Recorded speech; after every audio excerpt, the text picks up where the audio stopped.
Today I achieved this wash and go by using these 3 Hair of Nature products. The Hydrating Leave-In Conditioner has great slip. This made it really easy to detangle my hair. The oil left my hair super shiny and nourished. This was the first time I had actually ever used a scalp conditioner.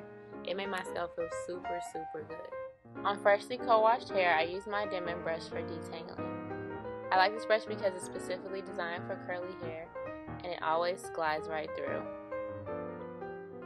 After my hair was totally tangle free, I used the Shea Mango conditioner and melted it into the palm of my hand so that I can massage it into my scalp. This product is a healthy hair butter that's supposed to promote hair growth and a flake-free scalp. After thoroughly detangling my hair, I used the Hydrating Leave-In Conditioner and the Healthy Hair Oil, and I worked those two down the shafts of my hair.